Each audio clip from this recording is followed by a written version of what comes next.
Bueno, se cumplen 15 años del asesinato, el femicidio de Nora Dalmaso y finalmente, después de una larga cantidad de fiscales que han pasado por este caso, de distintos imputados, de distintos testigos que han tratado de aportar información, se va a llegar a un juicio. El único imputado es quien era el esposo de Nora Dalmaso, que si bien se situaba a él fuera de la escena, porque según lo que él ha relatado y según varios de los registros, él estaba jugando un torneo de golf en Uruguay al momento del asesinato, se cree que podría haber instigado o contratado sicarios para que el crimen ocurriera. Vamos a hablar con Hernán Vaca Narvaja, que es uno de los autores que ha investigado y mucho este caso. De hecho, sé que ha tenido él hasta problemas legales por tratar de echar luz a lo que pasó con este caso y que nos va a tratar de ayudar a comprender de qué estamos hablando 15 años después y a pocas horas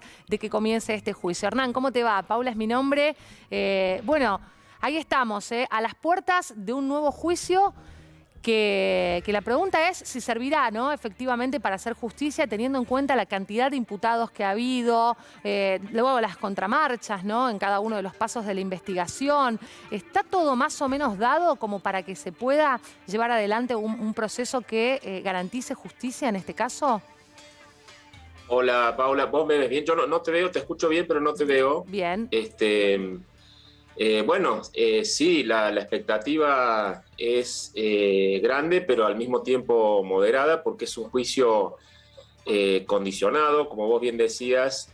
Hay un solo imputado, pero el dato más grave es que la causa está prescripta, es decir, que el tribunal, el jurado popular, porque es un juicio con jurados populares, va a tener sobre sus espaldas la responsabilidad de condenar a Marcelo Macarrón como instigador del crimen de su esposa o dejar que el caso quede impune. Claro. A este absurdo hemos llegado después de 15 años de marchas y contramarchas en un proceso judicial realmente vergonzoso que, como vos bien dijiste, tuvo 5 fiscales, 4 imputados y bueno, vamos a ver cuál es el epílogo, ¿no? Lo vamos a saber por lo menos uno de los últimos capítulos, porque seguramente la sentencia será apelada, lo vamos a tener ahora a partir de mañana cuando empiece el juicio oral y público a Marcelo Macarrón. Claro. Hernán, ¿y qué cree la fiscalía, ¿no?, que hizo quien era el esposo de Nora Dalmaso? Porque bueno, hasta aquí sería instigador o lo que se sospecha es podría haber contratado sicarios. Muchas veces también se pensó que él estaba jugando este torneo de golf en Uruguay, pero que habría tomado un vuelo privado, que volvió, que participó de la escena y se fue, ¿no?, para estar fuera al momento de, bueno, de las declaraciones y los registros, que nadie pudiera ubicarlo en la escena del crimen. ¿Estuvo o no estuvo? ¿Qué cree la fiscalía? Bueno, las últimas 2 acusaciones fiscales son tal cual vos las estás mencionando. El penúltimo fiscal, en base a la prueba genética, que después de mucho análisis técnico, biológico, determinó que el ADN hallado tanto en la escena del crimen como en el cuerpo de la víctima, como en el cinto de la bata con que le estrangularon, pertenece a Marcelo Macarrón. Esto no hay ninguna duda. En primera instancia el CEPROCOR, un organismo de Córdoba, determinó que era de los Macarrón, del linaje Macarrón. Ajá. Y después el FBI le puso nombre propio, por eso salió Facundo. Recordás que el hijo de la víctima fue el primer imputado. Me acuerdo. Esta prueba genética en cualquier causa penal del mundo es más que suficiente para una condena.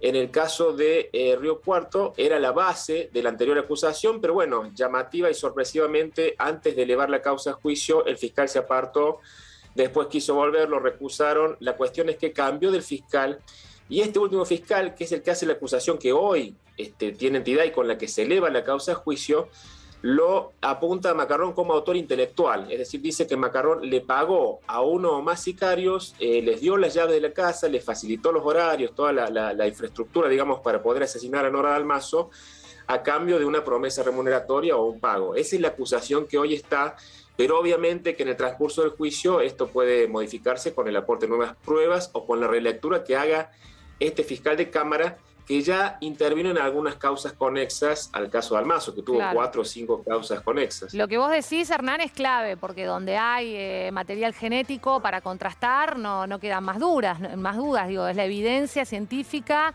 de un crimen. Ahora, ¿cuáles son las conexiones políticas o por qué cuesta tanto que se pueda llegar o que se haya podido llegar, digo, a un juicio en tiempos más o menos normales para saber la verdad y que, bueno, no se hayan tenido que desencadenar todos estos cambios de fiscales y que se desestimen pruebas tan importantes? ¿Qué ha pasado ahí de fondo? Bueno, eso está muy bien explicitado en la acusación fiscal. Está claramente configurado el delito de encubrimiento, lo que pasa es que ese delito está prescripto.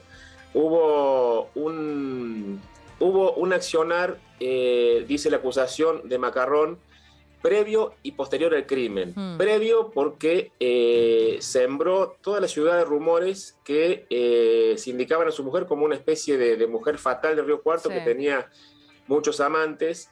Incluso se imputó a un abogado que no la conocía, Rafael Mañasco, y se lo acusó de ser su amante. Esto que parece ridículo, si vos leés el decreto de imputación, lo acusan a Rafael Mañasco de haber hecho el amor con Nora Dalmaso. Nunca, claro, dicen que la mató. Sí. Y en todo caso, ¿qué tendría que ver, no? Claro. No, digo, pero a este absurdo se llegó, claro, impulsado por, bueno, la impresionante mediatización que tuvo el caso y esta justicia genuflexa y timorata, digamos, que iba atrás de las versiones y los medios de prensa. Claro. Después se intentó cerrar el caso porque produjo un verdadero tembladeral político, cayó toda la plana mayor de la policía, en aquel momento gobernaba José Manuel de la Sota, renunció el secretario de Seguridad, renunció el ministro de Gobierno, renunció el fiscal de Estado, y se intentó cerrar el caso inculpando a un perejil, Gastón Zárate, que era pintor de obra, ¿no? Y claro, estaba, sí, exactamente, y estaba trabajando en las refacciones ese fin de semana. Bueno, después se probó que Gastón Zárate no tenía nada que ver, y es por la prueba genética que se apunta a los Macarrón, y desde entonces todos los fiscales que pasaron de la causa apuntaron a los Macarrón, primero a Facundo, claro, y después a Marcelo, en base a esta prueba genética que llamativamente el último fiscal relativizó, pero que está en el expediente y que va a ser objeto de discusión en el debate oral y público. Bueno, de hecho el caso de Nora Dalmaso es uno de los casos que creo que más ha resonado en cuanto a, digo, cuando lo vemos hoy en perspectiva de género, a el accionar de la justicia mirando el comportamiento de la víctima y no el comportamiento de los victimarios, ¿no? Me parece que en ese sentido es uno de los primeros casos que nos hizo ruido desde ese lugar, ¿no? Donde parecía que la culpable de su propia muerte era esta mujer, tuviera una vida sexual de las características que tuviera, digo, ¿no? No importa, nadie merece ser asesinado. Se le revictimizó desde todos los ángulos posibles, sí. Y lo más triste es que esta revictimización partió siempre del entorno del viudo y su familia. Esto, claro, está probado en el expediente. Yo cubrí el caso, yo vivo en Río Cuarto, y el vocero nos decía, no, porque andaba con fulano, andaba con mengano, vayan a investigar a esto. Yo creo que, digamos, es un buen momento para abordar el juicio con una perspectiva de género que en aquel momento el periodismo no tenía y que hoy no tiene excusas para actuar de otra manera. Se hicieron barbaridades, desde las remeras de yo no estuve con Norita hasta la revictimización que hizo de Nora Dalmaso buena parte de la justicia y el periodismo fue realmente lamentable. Tu libro, Las 4 muertes de Nora Dalmaso, si querés hacer un repaso, ¿a qué hace referencia con esas 4 muertes? No, bueno, yo lo publiqué a 2 años de crimen, parece increíble, ¿no? Pero hace 13 años ya que salió ese libro. De todas formas, las 4 muertes hacían referencia a las 4 hipótesis que no cambiaron demasiado. La del amante fue descartada, la del pintor, la de la violación fue descartada, la del matricidio fue descartada, la que involucraba a Facundo.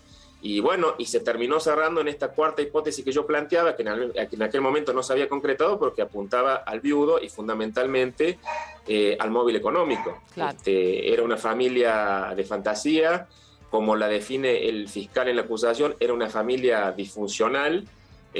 A ella se la revictimizó y se la condenó por tener un amante, y resulta que Macarrón tenía un amante hacía 20 años. Claro. Hubo mucha hipocresía, hubo mucha negligencia y hubo mucha complicidad. Y volviendo a tu pregunta anterior, en este caso estuvo presente siempre el poder político, el poder económico y las relaciones sociales de la alta sociedad de Río Cuarto, que también han contribuido a este pacto de silencio que hacen que al día de hoy no sepamos exactamente qué es lo que pasó. Claro. Bien, Hernán, gracias por estos minutos con C5N y por ayudarnos a entender un poco de qué va la imputación al menos, y ojalá que podamos tener un fallo a la altura.